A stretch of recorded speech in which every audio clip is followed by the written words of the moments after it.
What happens when a company known for their tech solutions in the video game space finally gets a chance of their own to make a hit game with a major IP to boot? Well, that's what we're going to talk about in this episode, featuring Star Wars Hunters, developed by Natural Motion / Zynga, and published by Zynga, after permission, of course, from Disney.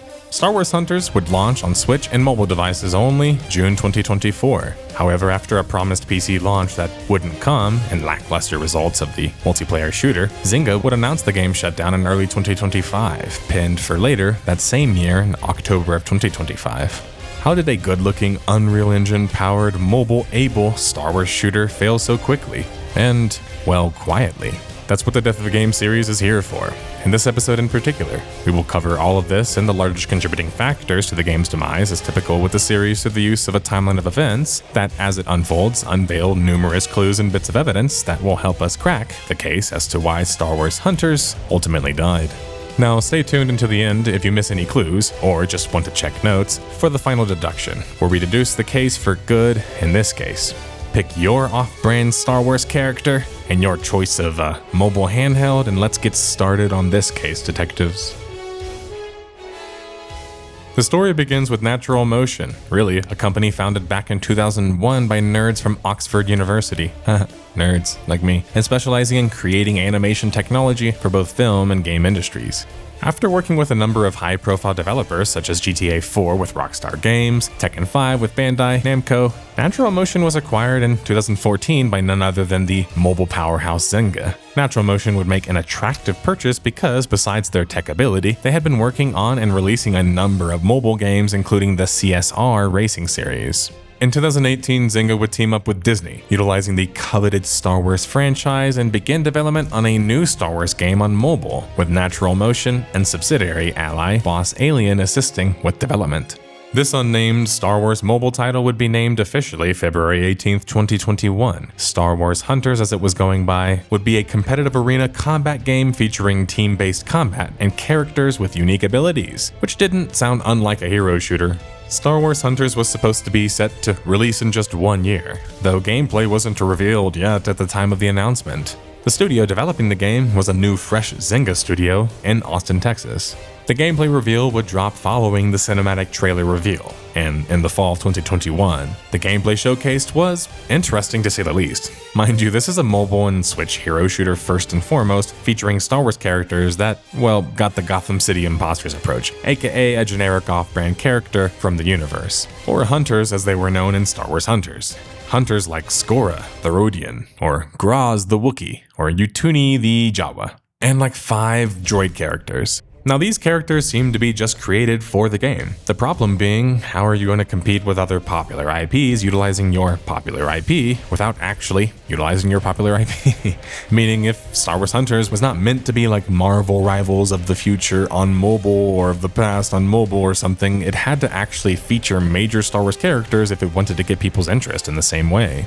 Not many multiplayer shooters utilize popular IPs while not actually utilizing them. There's not another way yet shown. And while the senior art director would argue that expanding the universe of Star Wars was their major goal, I think it's more likely that it was cheaper to buy the Star Wars IP without actually getting the main characters with it. It's a trap! The gameplay also feels like set pieces on a stage fighting sometimes, and that's because the lack of movement, or to be honest, the lack of the player skill of the players playing it on mobile devices, or maybe just having old mobile devices that are hard to use. Star Wars Hunters, though, in the right player's hands was actually pretty fast-paced and a fun game, so the early footage can sometimes be a bit misleading, so check out this gameplay on screen for example. While Star Wars Hunters was made for mobile and Switch, it would only initially launch on mobile, during its soft launch beta of sorts, where they would launch the game in smaller Asian regions first, such as Malaysia and the Philippines. As you can see from the mobile gameplay now, the game is pretty smooth for a mobile game, and doesn't really look that bad graphically, besides the occasional fuzziness when things get a bit crazy on screen. I wanted to point this out and highlight it because I'm very critical of mobile games, and this one looks pretty good, all things considered. But just looking good and being serviceable wouldn't be enough to make people leave their favorite hero shooters or try a new one, especially on mobile. And just making a serviceable looking game isn't the standard that people were expecting with such a popular IP in Star Wars either. By February 2022, the start of the supposed launch year of SWH at large would be the introduction of more original characters. Now, what does original character mean? Original characters basically means that they're not pre-existing universe ones. This matters because I don't think they're ever going to add characters like that at this point, and from that point on, when the hype cycle before launch would have been the best time to do it. But choosing the off-brand character seemed to be a choice, meanwhile ignoring the fact that Star Wars is about storytelling and adventures, and each of these characters now lacked actual stories and thus adventures that were fleshed out. Star Wars Hunters would be delayed the summer of 2022 to the next year of 2023, starting the one of many delays to come. Apparently, the early feedback in Asia wasn't totally positive. After dropping a major comic book which actually would help them develop the lore of the original characters, titled Battle for the Arena, Hunters would also drop a major game update in the summer of 2023. But when you parse through the update, you realize that the game is still heavily unfinished, despite supposedly being set to launch in just 1 year, or supposedly being set to launch the year prior. Which makes sense. Well, kinda, when the game was supposedly early access, or pre-1.0 at this point. But then why were they trying to rush the game out so much? It's not like the game was full of content yet, or even complete yet. It's hard not to think that the answer for that question rhymes with honey. Star Wars Hunters would be delayed yet again, this time to 2024, and Zynga this time would repeat the previous mantra on wanting to focus more on making sure that the game was in a good state. But then it felt kind of hard to trust them, because why not just stop delaying the game and just work on it for good? Not to mention, most people already knew about the microtransactions that were going to be expected in a Zynga-level game. That's because Zynga was the mobile titan behind none other than Farmville, by the way. A Facebook-era mobile game that milks your bank account the way you would milk a cow. We should take this time to also state that on mobile devices, the top games aren't usually the most action-packed, hence something like Farmville or Pokemon Go being so damn popular, and many more examples. However, some exceptions do exist, and the top shooters on mobile are almost all popular IP games flexing their battle royale-ness, like PUBG, COD, and even the COD Warzone being the best examples. But none of these are hero or class shooters, so maybe Zynga felt like Star Wars Hunters had something unique which made them competitive. But I feel that it actually made them non-competitive, because who's going to go to mobile devices to play a class shooter? Games known for their verticality and craziness in combat stifled by the limitations of a mobile device, including the control scheme, and you can see this in the gameplay, where the movement consists of people playing tap dance with their feet instead of jumping or strafing properly. Well, that's if you find gameplay with players not just standing still and aiming, which was also common with mobile gamers on shooter-type games. Something like less than 5% of the mobile game audience have a controller that they plug into their phone, meaning the majority of players are going to be playing something like Star Wars Hunters, a hero shooter, on their phone. This was strictly a multiplayer game, making that even tougher, and one with cross-platform. So yes, Switch players and players on iPads were going to dunk on mobile players because of playing the same players. Ranked was finally added in 2024, and the state of the game was now being called like 0.19? Like 0.19, which was fine since again, it's pre-launch, right? But the game was set to launch in the summer. Being that far off of completion meant that the game was going to launch super unfinished, or aka early access or whatever, and meanwhile monetizing the game like a full-fledged finished game and then some. Star Wars Hunters would launch on Switch and mobile devices globally June 4th, 2024, featuring the Star Wars name and a major profile publisher. This meant that Star Wars Hunters got plenty of coverage by both players and critics alike. SWH would manage a 40 out of 100% on OpenCritic, an aggregate review website, not Metacritic, and 60% out of 100 from the major critics specifically. Guardian, in their review of the game, where they rated it a 3 out of 5, would state that Hunters was not quite as much fun as Overwatch or even Star Wars, where it existed in this weird safe in-between. Worse, the game seemed overly focused on making you do mundane tasks in order to force you to purchase the $10 season pass to progress. IGN was more positive, rating it a 7 out of 10, and claiming that SWH was enjoyable as a hero shooter, but simple overall, something that you could have fun for a little bit with, but something that was not meant to be played longer than that, which wasn't the kind of review that you wanted to hear when you're developing or publishing, or in the case of us, playing a live service shooter. Which is what Star Wars Hunters was at its core. Worse, it was one with mobile monetization, with some complaints that it didn't even seem to match the casual nature of the game. Following the Switch and mobile launches, Zynga would release a schedule for the upcoming PC launch, where SWH would be launched into early access there. It just doesn't seem right though, that a billion-dollar company with a billion-dollar IP is using early access, something more designed for like small indie developers. This is the kind of company who should be respecting everyone's time and money and actually creating a finished product first before trying to sell it to people. Season 2 for SWH would drop on August of 2024 and introduce a new hero as well as a new map inspired by Darth Vader's iconic castle. But that's about it on the update front. We have a game in early access already giving out like monetization-styled live service updates. It was bizarre to witness. Season 3 would introduce a new map at the very least, but focus more on balance changes that were desperately needed, by the way, and, well, more monetization changes disguised as game updates, even more than there is content updates. Anytime I see stuff like that, I just get sleazy vibes. Sorry, before you even have developed an audience and like built the game for them, you're already trying to heavily monetize them. It just feels like you're cash grabbing, more than trying to innovate the mobile gaming market. Perhaps Natural Motion, though, had little choice. I mean, they were a Zynga subsidiary, and Zynga was owned by Take-Two Interactive. Season 4 was effectively like Season 2, introducing a new Hunter and Nox and a new map. When you don't see the content size or focus of the updates changing though, including after the game's not doing well, you just know that they're locked into the schedule, probably by their publisher.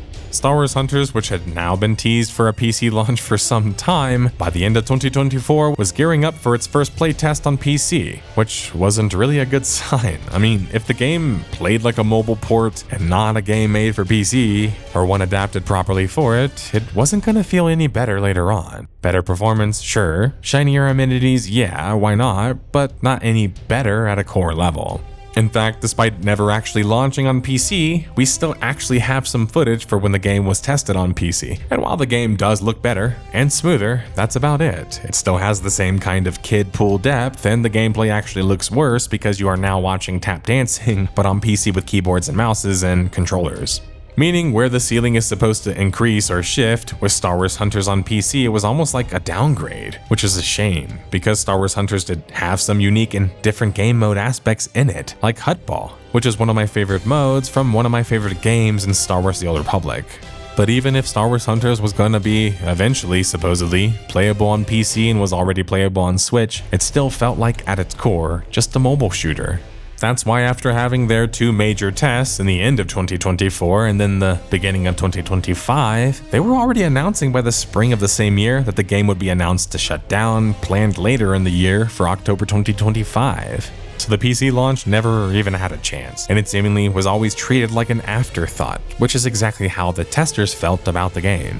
But Star Wars Hunters just lacked that thing that kept you coming back, losing its shine just after a few matches where you felt like you kind of already experienced everything. And that wasn't something that Zynga could easily fix. I mean, what part of Star Wars, the broader IP in general, even in the games, movies, you name it, doesn't have jumping? With the servers for Star Wars Hunters on Switch and mobile set to shut down in October of 2025 and the last content update coming before that in April of 2025, the story of this off-brand shooter, who never really got the coverage or time in the oven that it needed, has now come to an end. With the music playing, the clues have been collected. And so, why did Star Wars Hunters die and find itself on the death of a game series? Well, for starters, it was over-monetized, which kinda came with the territory, right? It had mobile foundational stains that just couldn't be erased. Poor marketing and community management. It felt like a lackluster hero shooter and Star Wars game. IP, the shooter. A red-headed stepchild. The red-headed stepchild, let's start with that. That's familiar to the veteran detectives here. That's because it's been used before, and it was used in my Gotham City Imposters episode. This concept is a concept where you take a popular IP, remove all of the popular aspects of it, and take little risk besides a couple of options that players didn't want, and then never properly market or sell your game to the world.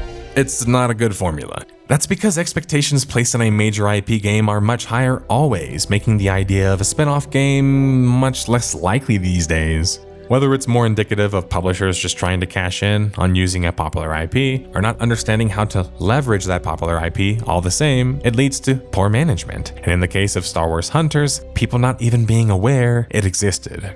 With Star Wars Hunters feeling a lot more like an arena quick game than a full-fledged shooter, it almost felt like it made more sense to utilize some other aspects, like card game functions, RPG, or roguelite stuff, instead of trying to be a standard hero shooter. This is sort of what my second to last point is also about, IP the shooter. That's because Star Wars Hunters isn't just a mediocre game, it's derivative. It feels like an attempt to cash in on a massive Star Wars fanbase, hungry for a mobile game or shooter, or any game really. But it feels like it wasn't made with an actual target audience in mind, but rather made to kind of fast food style steal competition from the others around the industry.